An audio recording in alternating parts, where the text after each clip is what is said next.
Fill her up. You're listening to the Gas Digital Network. What do you want to do with your life? I want to talk.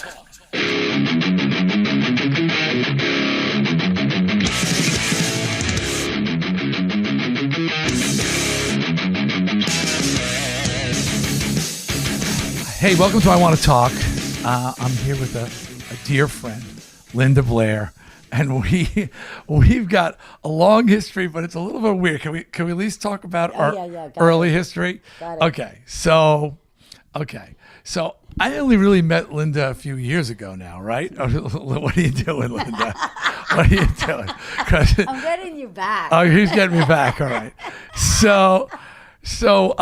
Okay, I got to go back. So back in the Twisted Sister bar days, we used to play at a club called the Fore and Aft in Westport, Connecticut. And Linda lived in Westport, right? Right? Yes? Come on, you're supposed to talk in the microphone. You have to talk in the microphone. Go ahead. You tell your version, and I'll tell mine. And I want you to tell your version. Okay. So... and Westport was a very famous town. Paul Newman and his family lived there as well. Very upscale Connecticut town. And we were lowlifes from Long Island and New York. So when we played the club, I heard that Linda Blair lived in the town and she dated a guitar player in another band. Mm-hmm. And I'm a wise ass. And on stage, I spontaneously thought this up. I said, I hear Linda Blair gives rotating head, which got a great reaction from the crowd. So great, in fact, that I think it was Eddie Ojeda who wrote it on the wall in the dressing room, but somebody wrote it on the wall in the dressing room. I won't take credit for that. Well, I did not know. I heard that your boyfriend, the guitar player, was very upset. Teddy. The whole band. Okay, very upset. And so now, cut to decades later, and I walk into a comic book. Yeah, well, wait a minute. I want to tell my side of it. Well, tell your side. Okay. That is true. So we walk in. You know, we all think we're 18. We're at 1978. I think around 78, somewhere in there. Okay. And we walk in. Anyway, we used to like to go out dancing, and they did a lot of cover. Teddy was in a band. We did too. We were a cover band as well. That was a cover thing. Yeah.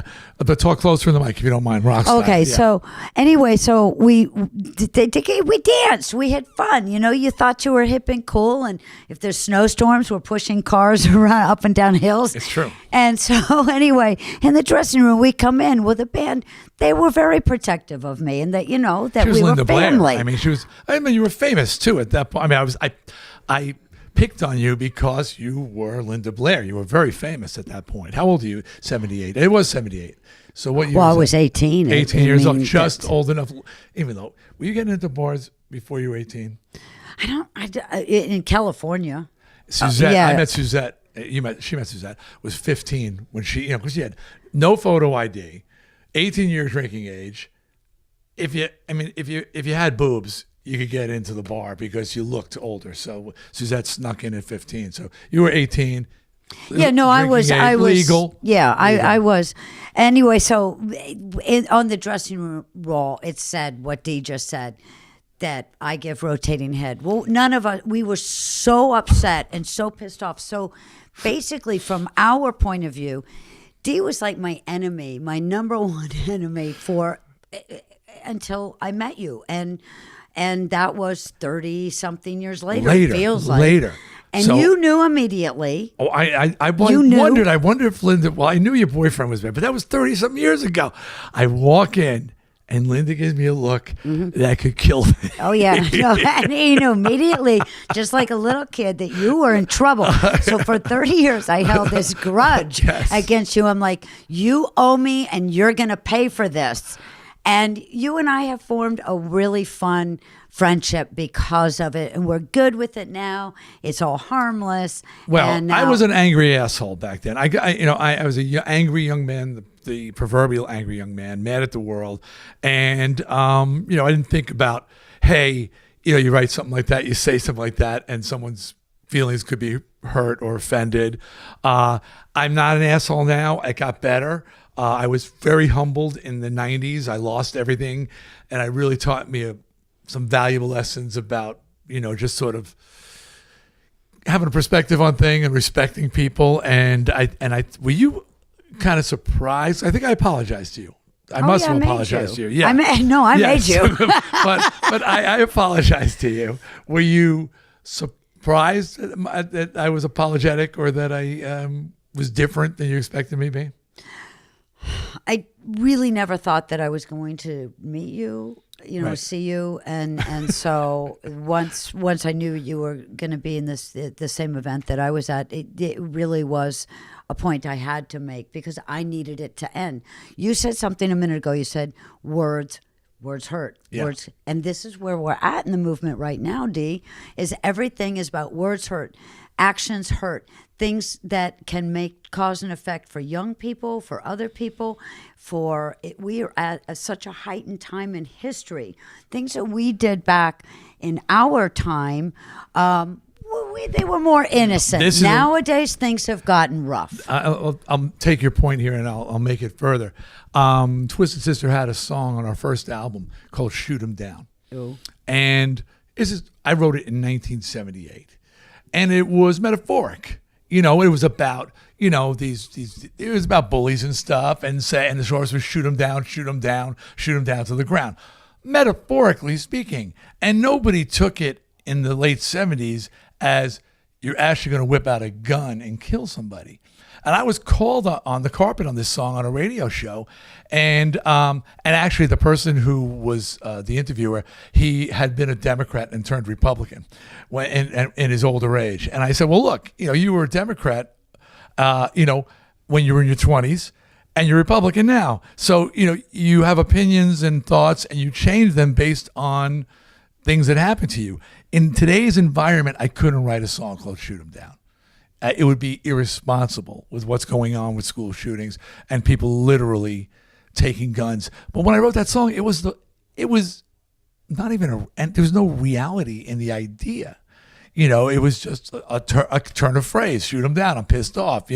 So yeah, you're right. Words hurt. But I realized, as I got older, and now, like you said, the times have changed a lot. So the words have become even more powerful, and people are acting on things that I never imagined they would act on before. I believe that the days are over that there was an innocence to certain things. What you say, actions you take, the cause and effect. There are too many that are out in the world that misunderstand, that need help in different avenues. People are not reaching out, helping their brother, their sister. And so then actions are taken. And now the world has changed in such a way that you have to be very, very careful.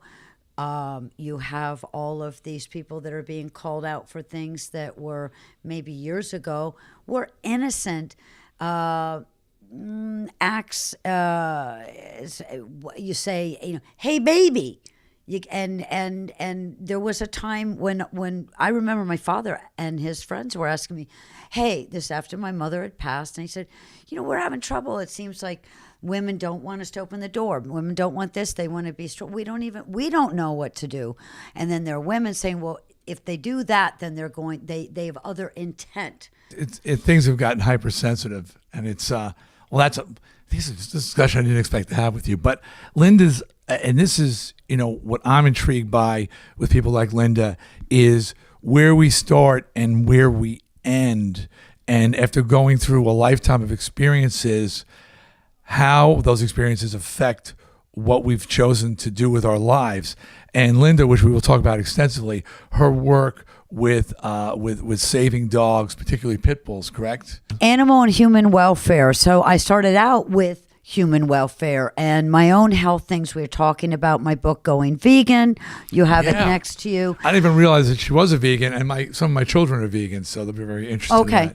Well, this is interesting because this was my path at 19 years old. I end up in the hospital from all the stress. Going vegan. This is low budget right here. Just pick up to the camera. Okay. And so we have food issues. So we're starting to talk about how we farm animals. We're talking about the dairy industry, cause and effect. Well, I ended up in the hospital in Canada. I was working on a movie called Wild Horse Hank.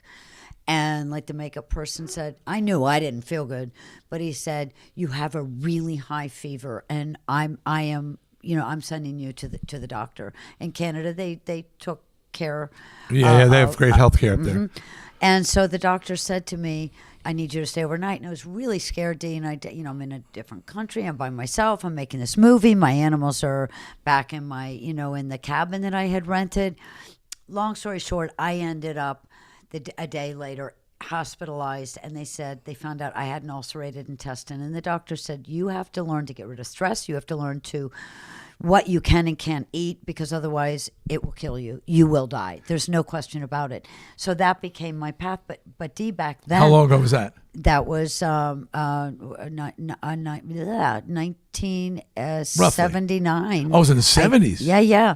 There was no information on health. Were you a vegan? Did no, you go no, vegan? no. Oh, right. I was just a normal person like everybody else. No. So did you turn vegan at that point? All right. No. So there was no information. We're trying to find out. Well, what can I eat? What can't I eat? And then I went to a nutritionist, and they're trying to help me sort out dairy. And the cause and effect of dairy on the body was still not known back then. A lot of people are allergic to it. A lot of people cannot process it, which is why, cut 2 years later, eventually I was vegetarian. I became vegetarian. But when I wrote the book Going Vegan, it's why I became vegan, is how we farm animals, the cause and effect on the environment. That's on a big health. one. My kids who are vegan, it's environmental more than anything else to them. I was just watching a special on the environment, and it was talking about going vegan to help the environment. There's so many different factors to it. So for me, when I started learning about acid rain, so where the pesticide use was, and how it, on the cattle, it's going to get in the meat. There is no disagreement about that. And then it gets brought up.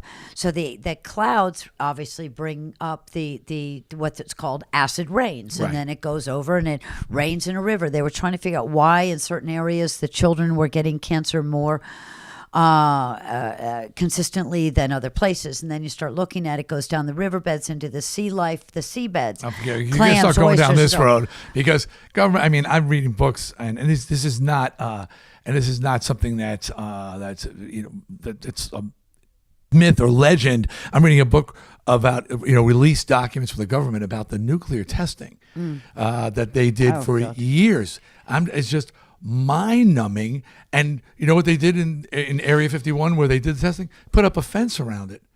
What does that do with the radioactivity that's soaking down into the ground, with the birds that fly in and eat the worms and the insects and the lizards that eat the bugs and insects and run out? So what we've done, acid rain, nuclear waste, all this stuff, is just it's terrible. But I just have to ask you a question here, okay? Well, no, but I want to just, okay. And then we can sew that up to understand. All of this information is on the internet.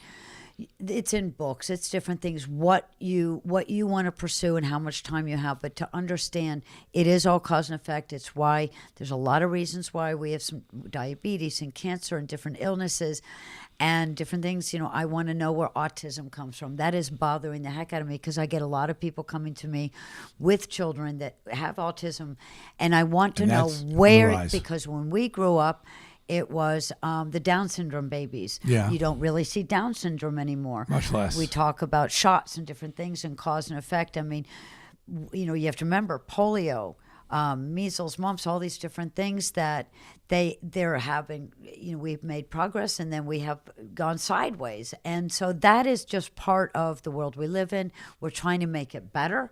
So the work I do, it started with human welfare and trying to help.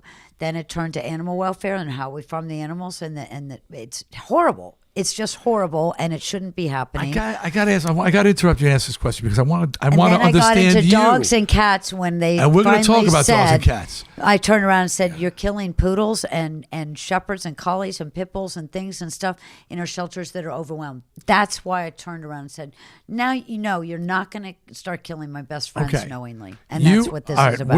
We're at a horror convention together, and this is where we run into each other because of our connection through the horror community. And Linda comes here under, and correct me if I'm wrong, but from what I see and what I hear, one circumstance. I'm going to appear, but I want to be able to promote my cause. Mm-hmm. And the cause is animal rescue, particularly dog rescue. And what's the name of your foundation? Well, it's all animal rescue. You're raising awareness. You raise awareness. Linda Blair WorldHeart Foundation, LindaBlairWorldHeart.org, Facebook, Linda Blair WorldHeart Foundation, Twitter, Instagram, Linda Blair WF. Please check this out. And I'm going to hit those again because, and donate and support. This girl, and you are a girl, she dedicates her life to this now.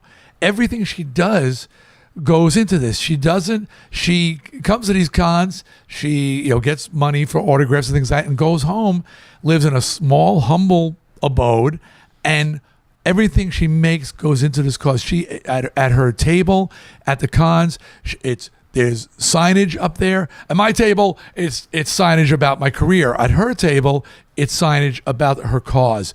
And there's pamphlets on the table. And she is pushing this and promoting this. She has one purpose. And one of the things I'm intrigued is, look, you started out, how old are you when you made The Exorcist? 13, 14. Okay. Became a huge star overnight. Okay.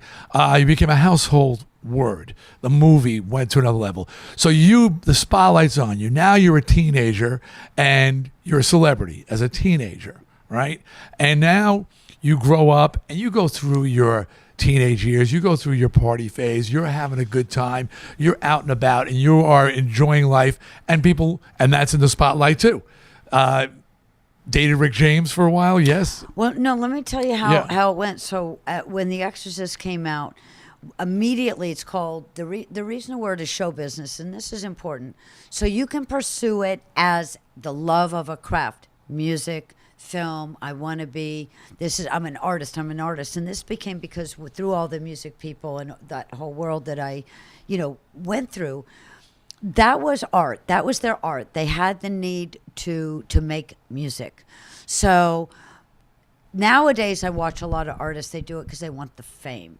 And I'm watching this over and over. Not going to name any names.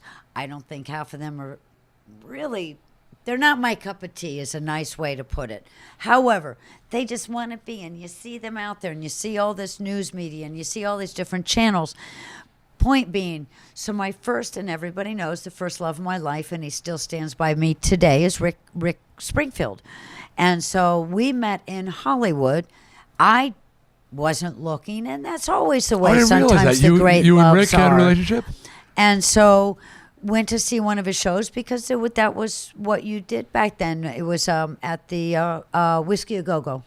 Yeah, I guess he was just starting out. He was working in that studio, Sound City, wasn't he? He was signed to management. Remember that studio, Sound City, that was over in the Burbank area, over in the Valley, I should say.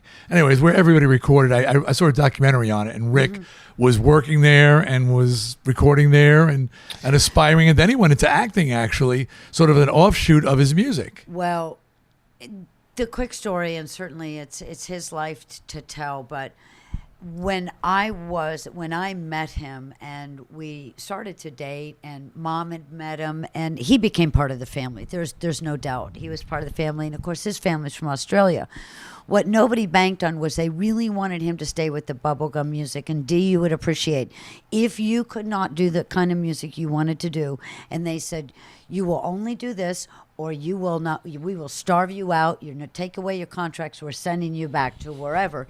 You would fight it. I saw a documentary, and they talked about that, and he was very frustrated, that they're playing so strongly off of his pretty boy looks. But he's a rocker. I've recently did a festival with him, and the guy rocks. He always has. They didn't count on me. All right. And I had no idea that you guys had a thing. The story is extremely profound. They didn't count on me. And I was the one thing that was able, even through the frustration, and this is through relationships going like this, where I was the one that was able to take over and provide for us while he could find his feet again to get away from those that were trying to control him and send him back to Australia if he didn't continue what they call bubblegum music back then. He wanted to branch out. That is what, so he was able to then be set free to become who he is today, which is why he and I came back full circle years later and were able, because of the love that we had and that bond. You can't break that bond with us. That your first love is very special.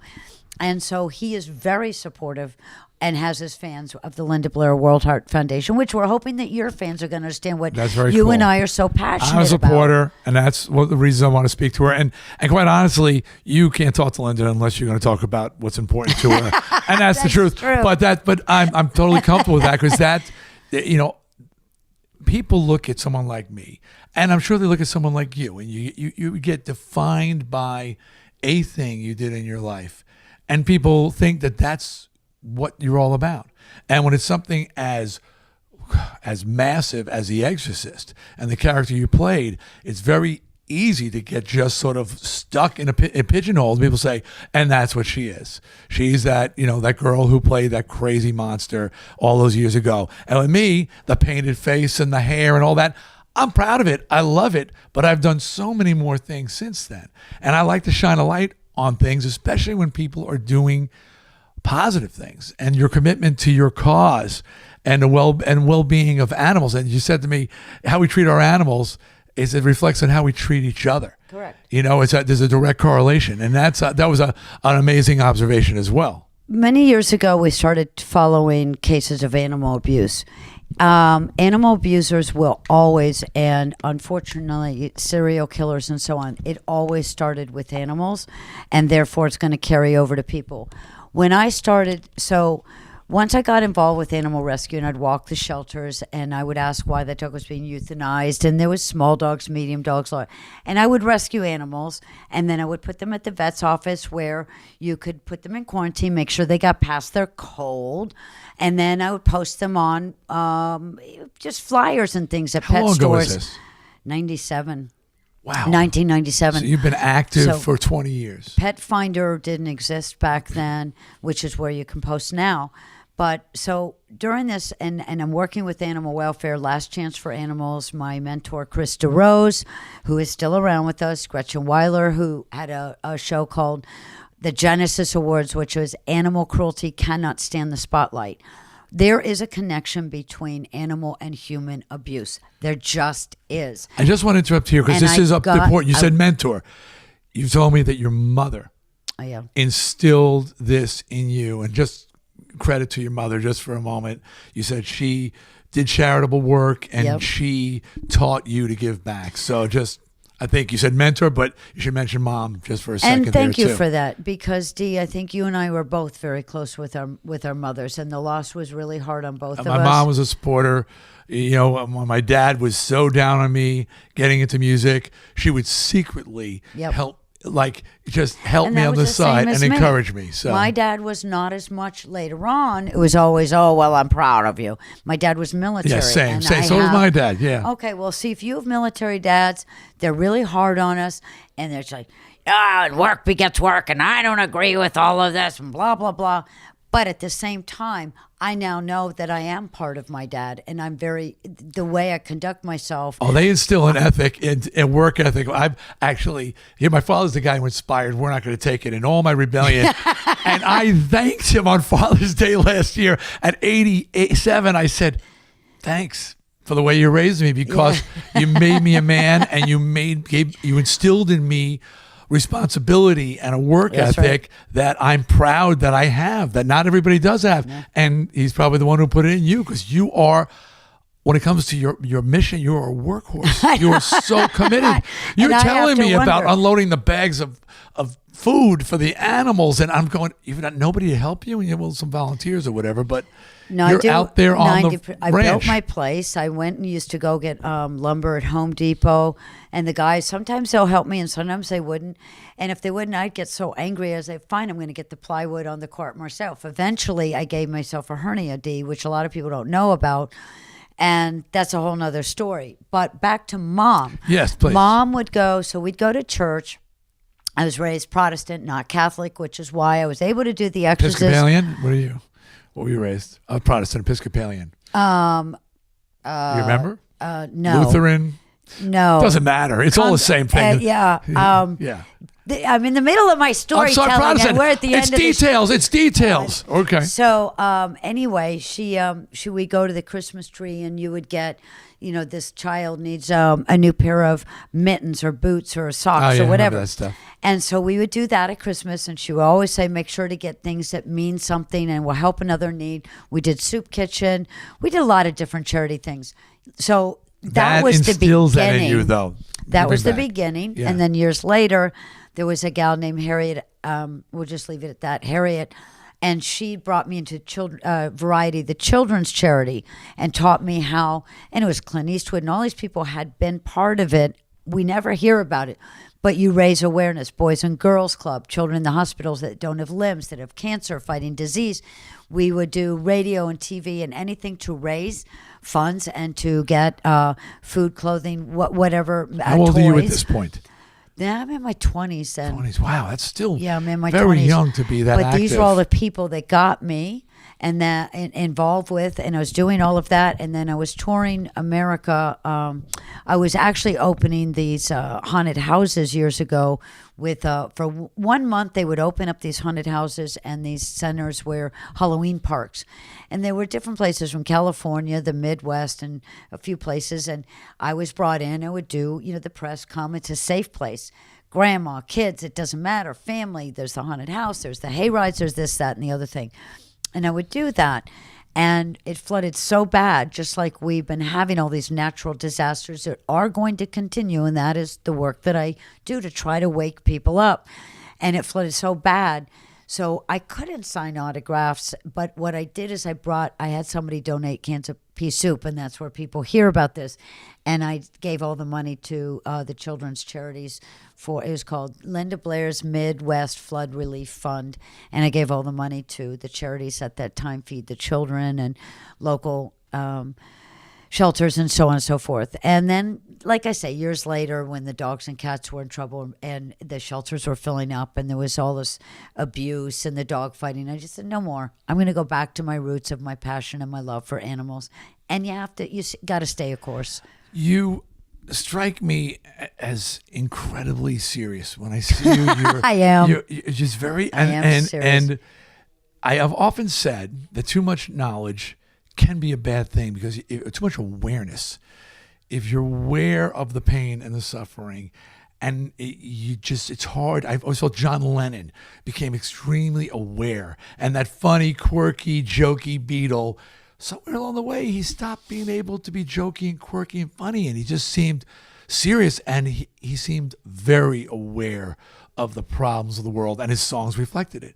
And you strike me as a person that is so aware of pain, suffering, and injustice that you find it difficult to be frivolous you or let it go. You can't separate it. You can't.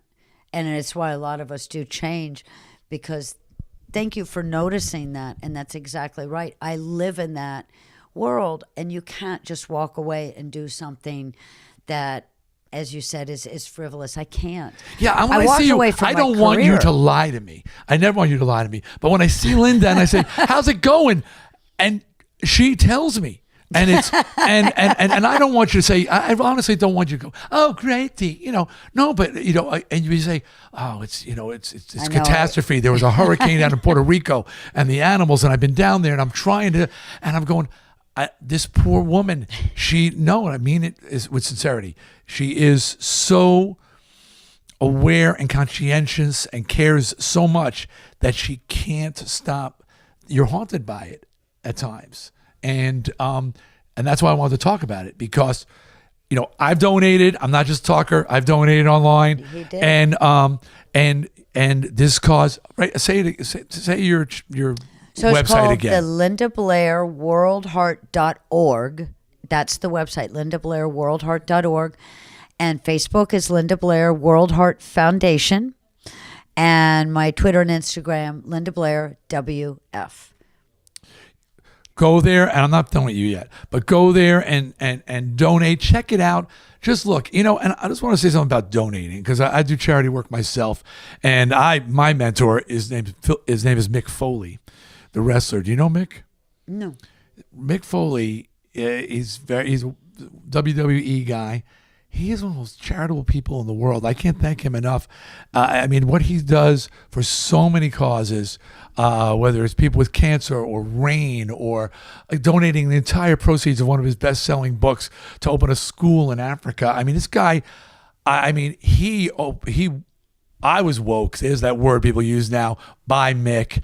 And I've gotten awards for my charitable work. And the first thing I say is, I'm shamed by the amount of work that I see this man do. And Linda is a person like that. When you see I dedicate a part of my life. When you see someone who dedicates their life to it, it's why I wanted to talk to Linda. Yeah, Exorcist, one of my favorite movies of all time. Okay? But you've talked about that to death, and I need people to know what you're doing now. But as far as donating goes, one time I went to the Grand Canyon. This story stuck with me, and I related to it. And we were on a tour. And the guide said, please don't throw stones in the Grand Canyon. And everybody laughed. He goes, no, seriously. If everybody who visited the Grand Canyon threw a stone in, it would fill up. And he wasn't kidding.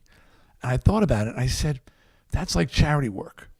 You feel like unless I'm giving a significant amount, it doesn't matter.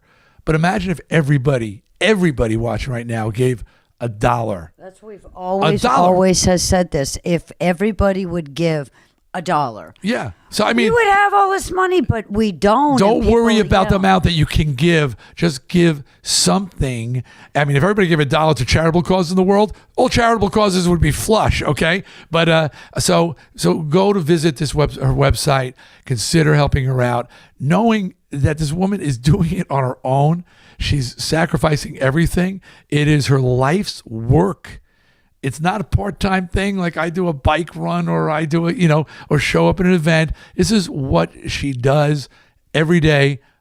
And when she's not there, she comes to these things and promotes. If she's not working it, she's promoting it, and she's so committed to the cause.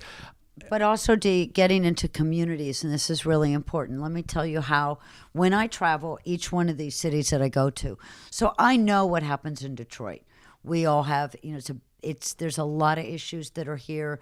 There's a lot of dog fighting that's here. It's always been a problem. There are many cities, so you can go down to Tennessee, you can go to Georgia, you can go to Missouri, you can go to many places around our country, and there are areas that are more poverty-stricken, and some of these are very, very bad, horrible conditions, and they need help. You can't always turn the blind eye. Well, how and what can we do to make a difference?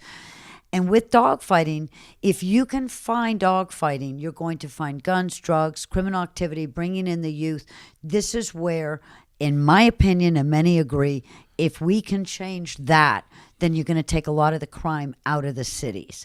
And that is what is scaring everybody across the country. We are becoming more fear-based, and rightfully so. And if you're not, wake up, because you need to be. Is dogfighting, I didn't realize that was a big part of your mission. It's still a big problem in America. Is it part of your mission? I'm one of the, I stopped the breed ban of pit bulls in California in 2005. We camped out in Sacramento and just said, not in my backyard, because we lost to the guy's name was Charlie Brown in Denver, Colorado. Tia from Villalobos, Pit Bulls and Parolees. She and I live very close to each other. She's now been chased down to Louisiana. There's so much, it's so hard. There's a lot of politics. There's things involved. But anyway, we couldn't beat Charlie Brown. And there's a show you can look for called Celebrity Justice. And they're interviewing me. They go to Denver. They come back in the news media. They really were trying to help, but we lost. And they rounded up all the pit bulls and or partial breed, and they euthanized them. It was the biggest roundup and kill in history. And Wow. So we couldn't have it happen once Sacramento took over and said, we're going to do the same thing. I said, oh, hell no, not in my backyard. And I camped out there. And this euthanization, was that I figured it was a cure for the problem of the pit bull fighting, biting, whatever. Pit bulls have a bad reputation. We all know that. An An unfair reputation.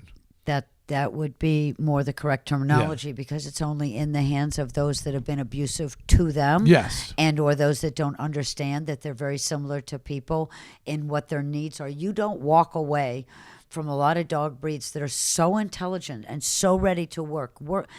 Most dogs are working dogs. And that's what people, you can't just say, oh, that dog's so beautiful, or that one, I want this one. They actually have a job. Small dogs were kind of more created to keep you as a companion. The shepherds are there. They will do anything for you. So will the pitties, and so will a lot of these different breeds. Some of them are herding dogs. Let them be and do what they do, because they're not going to do well in the cities. Again, why the trying to force animals into the wrong situation is it well, people? A lot of people, they're like shoes. They like, I want a pair of red shoes. Well, guess what? That red shoe, is a dog. It has a life. It's got a mind. The more time that you spend with an animal and teaching them, educating them, working with them, and providing for them, they will always take care of you and be your best friend. They are here to help us, but do not abandon them to a backyard. Do not chain your dog up. We're trying to get rid of chains across America. We're trying to get people that it's a felony. If your dog dies on the end of a chain or by abuse, that it's a felony. That is what we are really working towards right now. Well, when I went to your website, I was taken by the fact that I didn't realize every dog on the page that I saw was a pit bull. Is that what you specialize in, or is it just become that? Because the name itself doesn't, your foundation itself by name doesn't mention pit bulls. When 1997, so that was the height of the fear in the country with the prejudice, misunderstanding, and it could have been a Chihuahua, but it was labeled a pit bull on the news to say that there had been an unfortunate incident in America. And so when Sonny Boy followed me home, I was scared. Sonny Boy? That became his name. I'm just doing a cut to the. That was this a dog? Followed me home. Big Brindle, big fella, followed me home. Followed you? And I was scared. I want to understand. Walked behind you and followed you? No, came out of the bushes. I ran, Dee. Because everybody, this was the height of, I'm from Connecticut. It was I'd never heard the of pit bull scare, as you said, 97. Mm-hmm. Everybody was instilled. Pit bulls, evil animals, fairly. Right. Pretty it much. was like Chupacabra. Yeah. It was. Okay. It was the unknown. I'd never seen one. It was just on the media. Nobody knew really where they were coming from. What is this alien?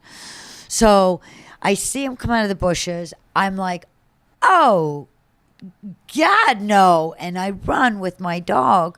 And we get into our driveway. I get in the house. I'm looking out going, what just happened? What is that? And I realize it's just a dog with its head down and his tail's low wagging. And I'm like, I know animal behavior, and that dog is not doing anything other than asking for help. Yeah. So I chose to go out and ask if he needed help, bring him water, this and that. He was so grateful. You can tell the gratitude right away. He needed help, and he followed me to ask me for this. Cut to where we are. That dog was sent to me. He was my angel, Dee. He taught me. I was in so much pain after losing Mom. Mm-hmm. And Dad was sick. I did Grease on Broadway. It was I had my first rescue dog with me, and people were saying, "Is that a coyote?" It was a cattle dog. And it was a lot of work. There was no dog walkers, no doggy daycare, no anything. None of that existed in America. Come back to California, and that is when he came, followed me home. I'm afraid, and I'm thinking, how am I going to help someone? I'm like, you need to go. And he's like, no, I'm not going anywhere. What he taught me, Dee, was to smell the roses. He'd literally go over to a rose bush and put his head in it and then look at me. He would be on the ground. I'd be talking to you, and I'd hear, whoa, whoa, whoa. And we'd both turn and look, and he's on his back with a toy doing all this and looking. I believe he was the angel that was sent to me to help me to learn, to look in the mirror, to make a lot of change. And he was my best friend. Now, he did end up dying of cancer 8 years later. And that was after I'd served in Hurricane Katrina. I had gone through all that. I'd come back. I rescued 51 dogs myself. I cleared the shelters of 300 animals out of Louisiana. And I had a couple friends there, and we had to work really hard because Louisiana was just done with the hurricane, done with everything. And They had sent the animals all over the country, and there was no place left to send them. So we were brought in to actually make that change and get the animals And you're on out. the ground, boots on the ground. Boots on the ground. You're doing the work. Absolutely doing the work. This impresses the hell out of me. And Okay. so that physical labor, but I'm to understand, my background is animals. My background is horses, large animals, love for animals. Mom taught me to love everything. I'm intrigued by, I'm trying to learn to understand, appreciate a snake or a lizard. I'm a bearded dragon, and I think they're kind of funny, but I like a poodle, and I like a bird, and I like You're an understand. animal person. I love Do you everything. believe in reincarnation? The mountain gorilla. Do you believe in reincarnation? So I'm gonna Because take my you there. kids my family's very spiritual, me not so much, and they firmly believe that some of our pets, either our pets are coming back as people, or people we've loved have come back as our pets. They've been in the spirit. Because you said that dog was an angel. Dee, Was that's it specific? a whole nother subject matter. Here is a quick version of what I believe. We don't know if there is reincarnation. We don't know how many times that we may serve on the planet. We've all heard stories. Do you come back to do it again, to do it again, to do it again, to get it right? Do we come back? So I had a great fear of water. I grew up on Long Island Sound. Yeah, I was on the other side. Yeah. My brother was Long Island Sound sailing champion, and I was brought along as ballast, so I weighed about 40 pounds. And it was during one of the cup races. Yeah, I know. I'm ballast. And so anyway, I swam. Mom made me take my swimming lessons. Mom, I did a lot of stuff, but don't have me float on the water. And there was always a connection, something to do with monsters. So I could sail, I could swim, I could do all these things. However, we capsized in the middle of one of the cup races, and I'm floating on the water. And my brother knew enough about me. Do not let this girl float on the water. I was 10 years old. And he flagged down a fishing boat, and they came along. He said, "You got to take my sister ashore. She cannot," because they couldn't upright the boat. And so anyway, I'm now, which one should I be more scared of? Floating on the water with their monsters, or with 6 men in a little boat? But back then goes Being to what ballast. you could do that. You could be, you could, it was safe back then. Yeah. And they delivered me to shore and made the phone call. Mom came and got me.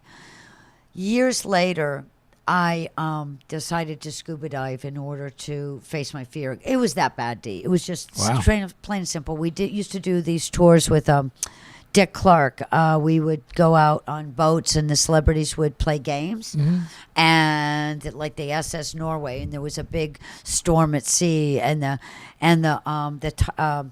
was a hurricane winds, and the USS Norway was the Aircraft carrier or a battleship? No. It was the SS Norway, wasn't it? You guys are going to be laughing at me.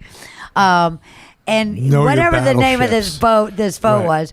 And so we're going up and down and up and down. I'm looking at the ocean. I'm looking at the sky, looking at the ocean. And I'm like, oh, God, get me out of here. I'm dreaming about the Titanic, and it's turned upside down, and we're racing for New York. The nightmares were horrible. I will never go on a cruise line So you again. had a fear of water, but you think it pre-exists your, like...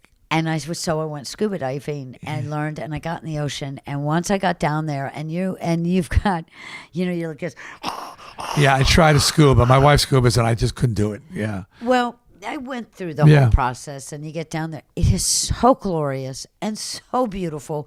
It's obviously the earth underwater, and then there's this other life force. And you realize the sharks, you can see them, or whatever the sea life is, you can see them far away. And went on to years later, I was dating Wyland, the marine artist, and we were scuba diving in Australia on the Great Barrier Reef. And here comes a shark. Well, we have all these little, signals and things that you have for, look at me and Right, what. right. And he's hiding behind me with the shark. Well, you're ballast. You're just ballast. Anyway, this story's good. Dee and I probably would talk forever until the All end. right, listen. Go ahead. Yeah, so it just all goes. I faced my fear, and so you asked me about reincarnation. I believe Sonny was an angel sent to me. There's no doubt.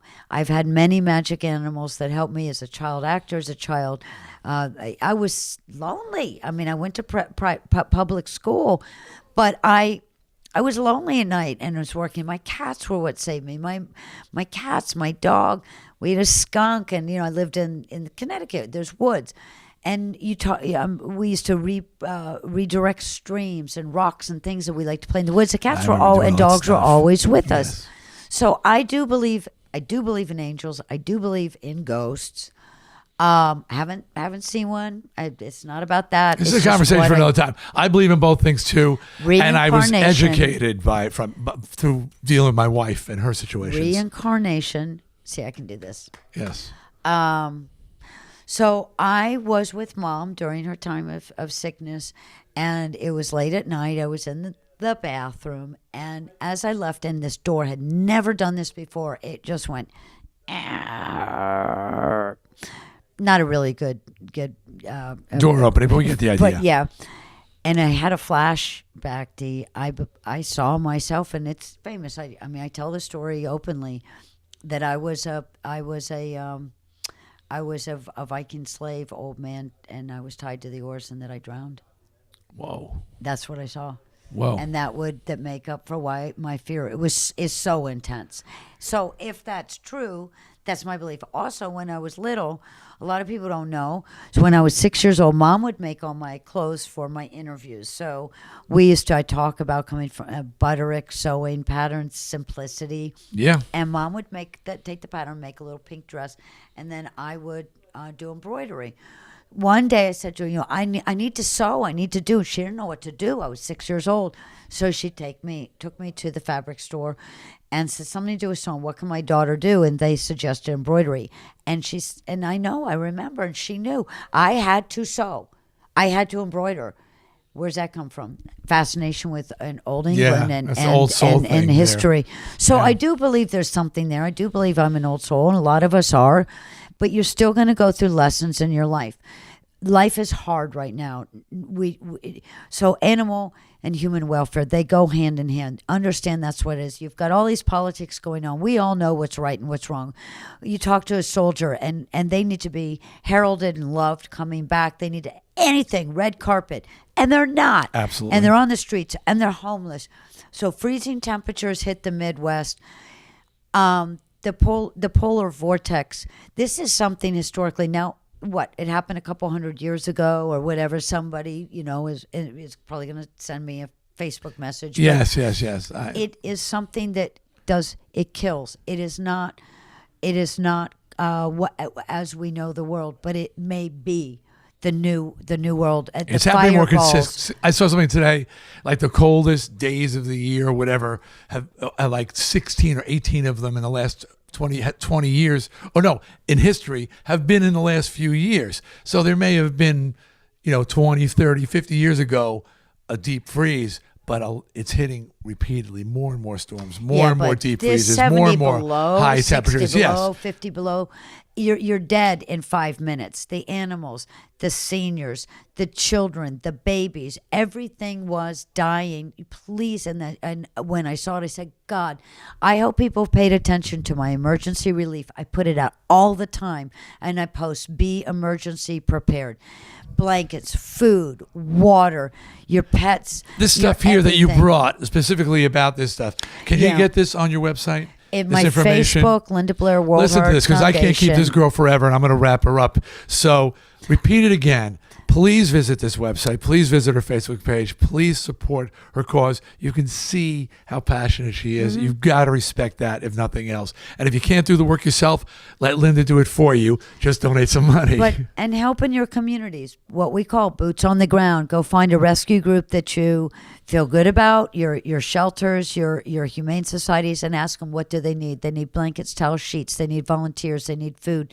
They need help. They need spay and neuter, and they need people to come and love. Take photographs, post, put up stuff at the coffee shop, put out bins that can collect food, can collect blankets, towels, sheets. This is what we need consistently, people to help at adoption events and so on.